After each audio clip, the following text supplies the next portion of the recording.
जगाला सर्वप्रथम क्रांतीचा आणि शांतीचा संदेश देणारे तथागत सिद्धार्थ गौतम बुद्ध मृत्यूच्या मैदानात मत्याच्या मंगटानं ध्येयाच्या झुंजीनं झुंज करून स्वराज्य निर्माण करणारे छत्रपती शिवाजी महाराज विठ्ठू माझा लेकरवाळा संगे गोपाळांचा मेळा असे म्हणत जुलमी जातीय वादन राहतात दंड थोपटून बंड करणारे महात्मा ज्योतिराव फुले चातुर्वर्ण व्यवस्थेचा चेंदामेंदा करणारे लोक कल्याणकारी राजा राजश्री शाहू महाराज भारतीय राज्यघटनेचे शिल्पकार स्वतंत्र भारताचे पहिले कायमंत्री बहुजनांचे कैवारी दलितांचे पुढारी बुद्धिसम्राट विश्वरत्न भारतरत्न डॉक्टर बाबासाहेब आंबेडकर माता जिजाई माता भीमाई माता रमाई माता अहिल्याई माता सावित्री या सगळ्या महापुरुषांना आणि महामातांना मी शिवराजे महेश आंबेडकर पहिल्या प्रथमतः विनम्र अभिवादन करून मी माझ्या भाषणास सुरुवात करतो.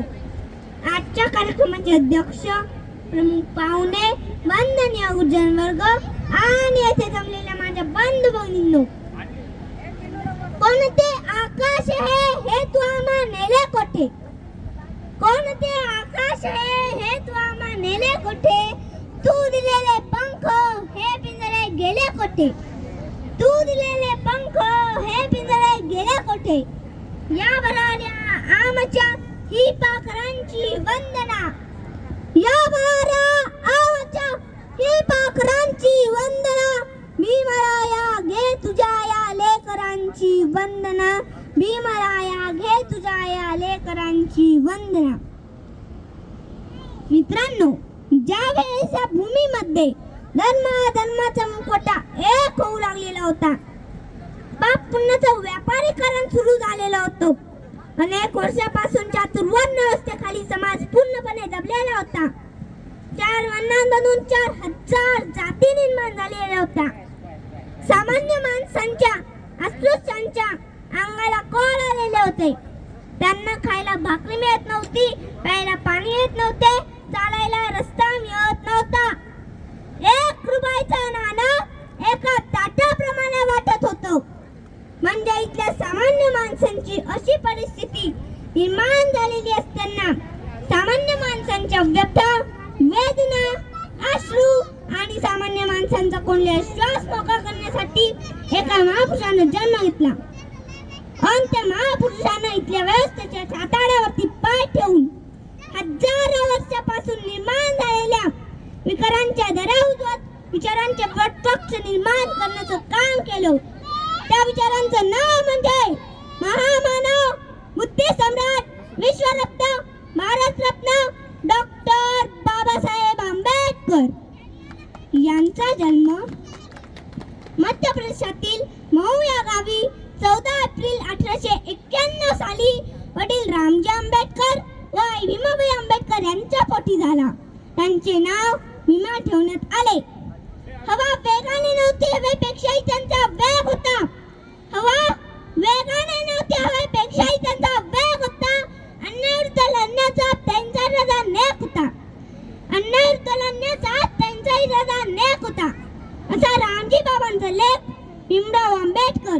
लाखात नाही तर जगात एक होता, लाखात नाही तर जगात एक होता. बाबासाहेब म्हणजे नेमकं काय हे सांगताना आचार्य असे म्हणतात की बाबासाहेब म्हणजे बंड, मूर्तिमंत बंड, ज्यांच्या देहातील कणाकणातून बंड थैमान घालीत होते. बाबासाहेब म्हणजे जुलमाविरुद्ध हुंकारलेली व त्याची मोठ होय.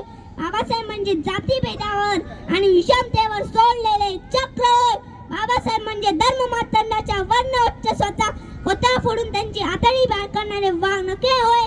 बाबासाहेब म्हणजे समाजातील वतनदार सत्ताधाऱ्यांचे उद्धव सदैव कळलेले किद्दत होय. बाबासाहेब म्हणजे बाबासाहेबच, दुसरं नाव उच्चारायला जीभ तयारच होत नाही. एवढं सामर्थ्य बाबासाहेबांच्या फक्त नावातच आहे. दीनदलितांच्या जीवनाला चकळलेल्या गुलामगिरीच्या शृंखला तोडणारा महायोद्धा, उपेक्षितांच्या जीवनामध्ये अस्मितेची ज्योत पेटवणारा प्रकाश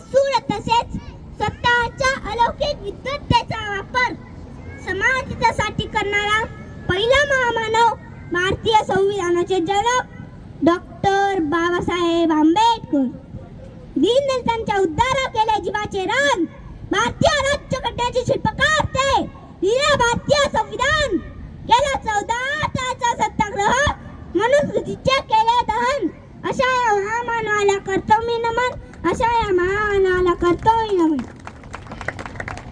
सागराचे पाणी कधी आटणार नाही, भीमाची आठवण कधी विकणार नाही. सागराचे पाणी कधी आटणार नाही, भीमाची आठवण कधी विकणार नाही. अरे एक जन्म काय, हजार जन्म घेतले तरी आपल्याकडून बाबासाहेबांचे उपकार काही विकणार नाही, बाबासाहेबांचे उपकार काही विकणार नाही. डॉक्टर बाबासाहेब आंबेडकर नेहमी म्हणत, शिक्षण हे वाघिणीचे दूध आहे आणि जो हे प्राशन करेल तो गुरगुरल्याशिवाय राहणार नाही. अशा या महामानवाने 6 डिसेंबर 1956 रोजी अखेरच्या जगाचा निरोप घेतला. शेवटी मी एवढेच म्हणेन, शेर कभी विकता नहीं कुत्तों के बाजार में, शेर कभी विकता नहीं कुत्तों के बाजार में, और बिकने वाला कभी टिकता नहीं बाबा साहब के दरबार में, और बिकने वाला कभी टिकता नहीं बाबा साहब के दरबार में. अशा या महामानवास माझे कोटी कोटी प्रणाम. जय भीम, जय शिवराय, जय संविधान. धन्यवाद.